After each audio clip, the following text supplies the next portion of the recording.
I watched the woman I loved slide an envelope across my desk, then whisper, "Don't open it here," like my whole life was about to detonate. My hands were shaking so hard the paper made that dry, nervous sound against the wood. Around us, the office kept breathing, printers clicking, phones ringing, someone laughing too loudly by the pantry, while I sat frozen in my chair, trying to keep my face normal. My name is Noah Carter. I'm 27, born in Pittsburgh, the kind of city that teaches you to keep your head down and your promises up. I used to believe secrets had an expiration date, like if you carried something long enough, it would eventually stop hurting. I was wrong, because what I'm about to tell you, I've carried it like a bruise under a suit jacket for years. And even now, saying it out loud feels like pulling a scab off something that never really healed. This is the story I've never told anyone. I call it, "While Fixing Her Garage Light, She Told Me."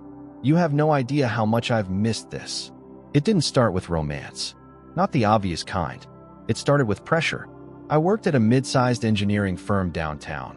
Glass walls, polished concrete, and a culture where teamwork meant staying late until your eyes felt gritty and your personal life dissolved into the blue glow of your laptop. I was a project coordinator, one step below management, hungry enough to say yes to everything. That year, I was engaged to Mia Harper, bright, organized, the kind of woman who remembered birthdays and tiny details and still found time to make my coffee exactly how I liked it. We'd been together 3 years. We were the safe couple, the finally something good couple. And my family was the kind that looked perfect from the outside.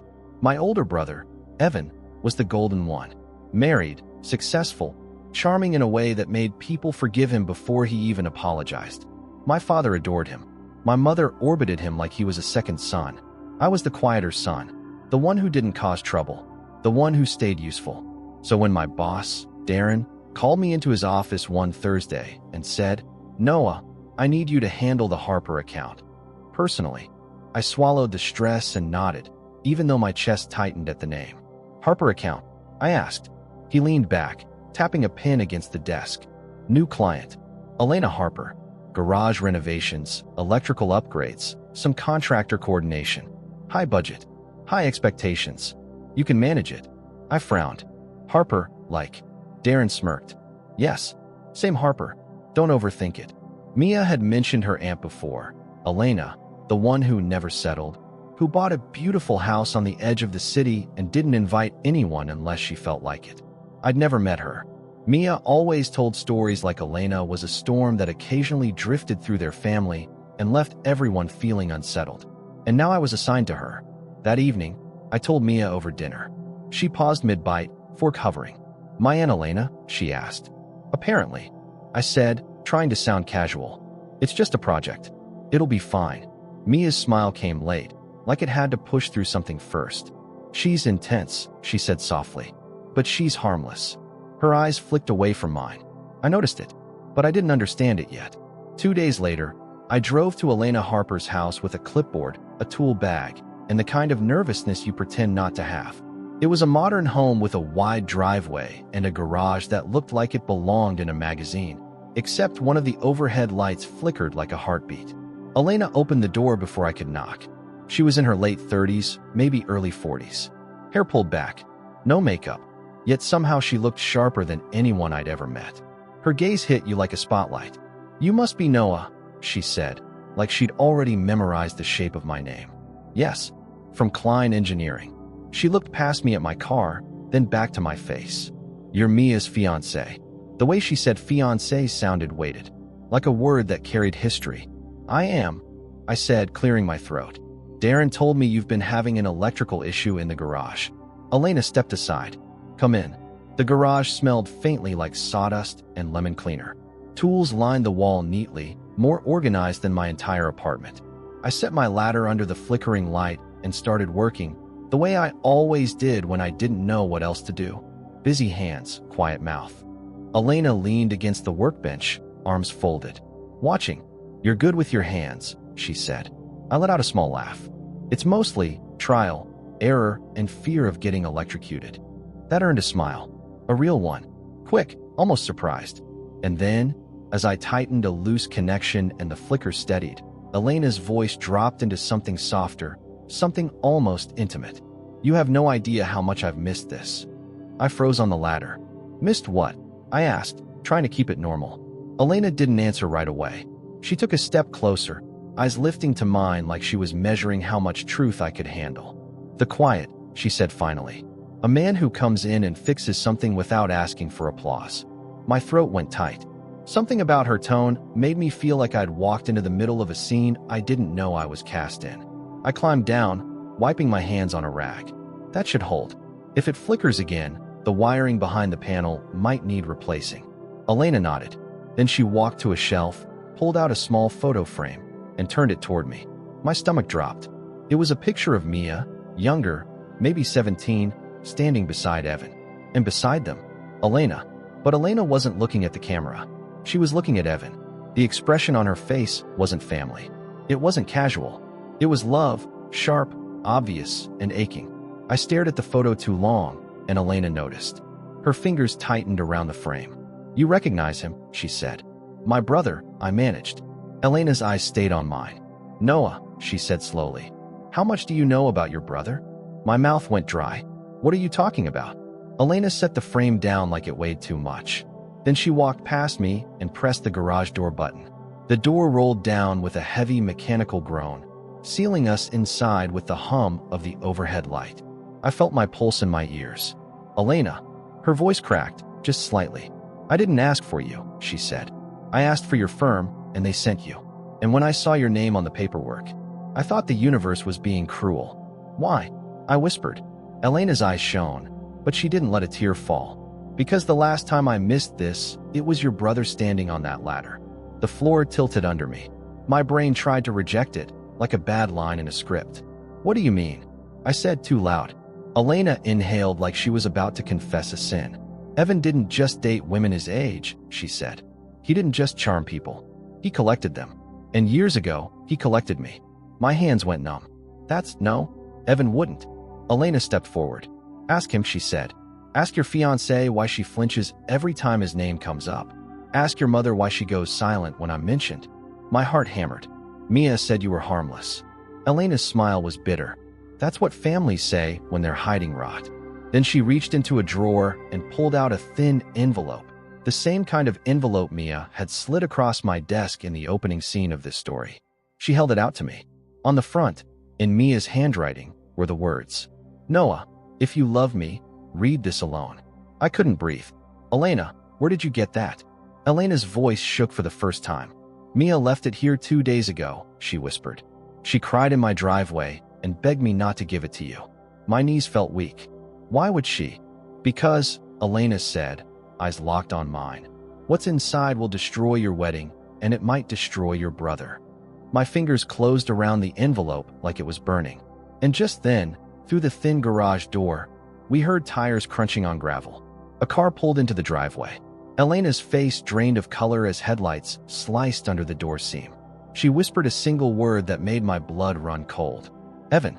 The sound of Evan's car door slamming outside hit me like a punch to the ribs. For a second, neither of us moved. The garage felt smaller, the air heavier, like the walls themselves were listening. I stared at the envelope in my hands, Mia's handwriting blurring as my pulse thudded in my ears. Elena, I whispered, what's in this? Her voice trembled. Truth, she said. The kind that doesn't let people stay who they were. Footsteps approached the garage door. Slow, familiar, confident. My older brother always walked like the world had already agreed with him. The handle rattled once. Elena. Evan's voice came through the door. Calm, controlled. I saw Noah's car outside. Everything okay in there?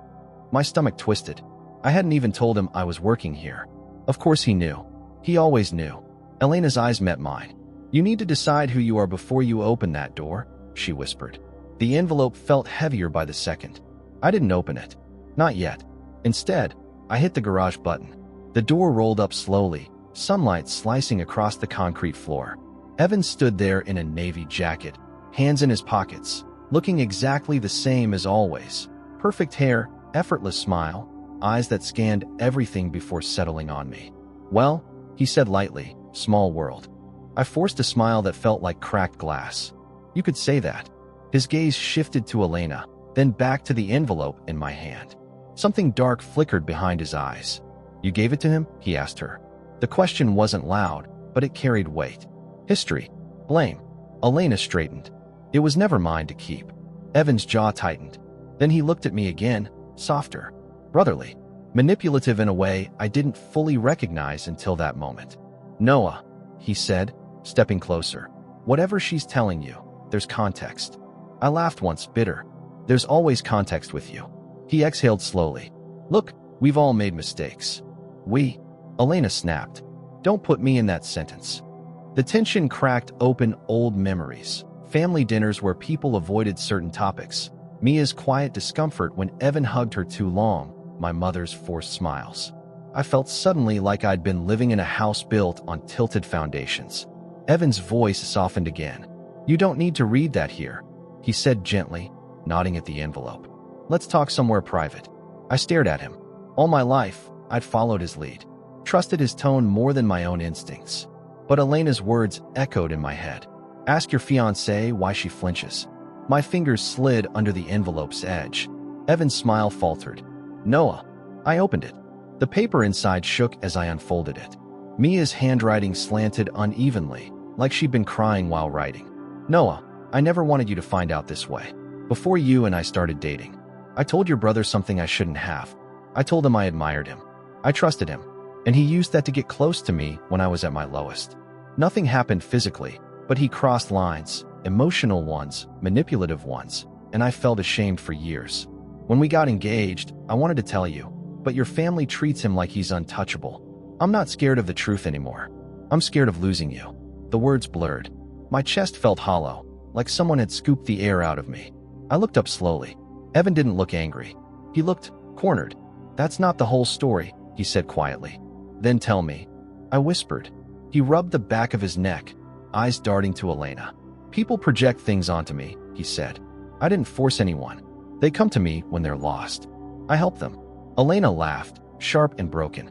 You help them feel chosen, she said. And when they fall apart, you move on. My hands trembled.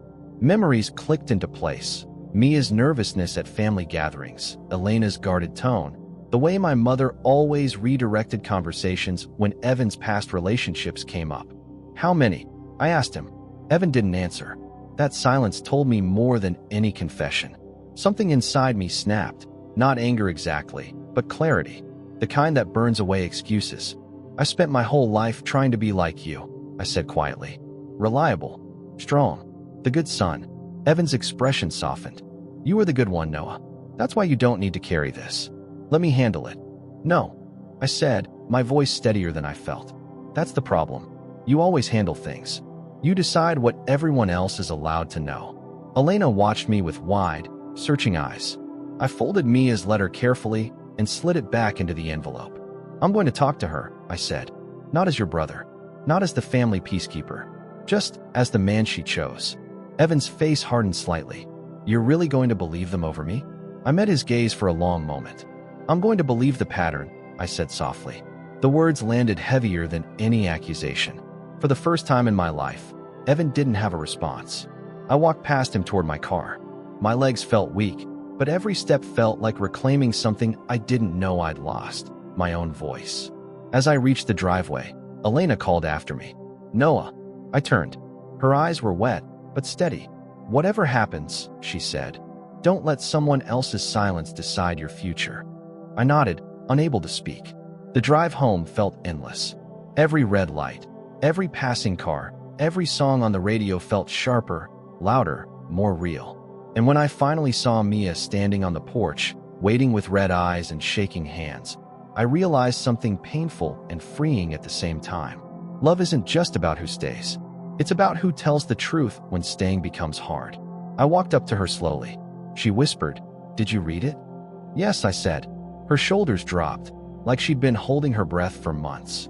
I took her hand, not as a promise that everything would be okay, but as a promise that we'd face whatever came next honestly. Because here's the lesson I learned from all of this, the one that still lives under my skin. Sometimes the biggest betrayal isn't a single act, it's the silence that protects it. And sometimes the bravest thing you can do isn't choosing between people, it's choosing yourself for the first time.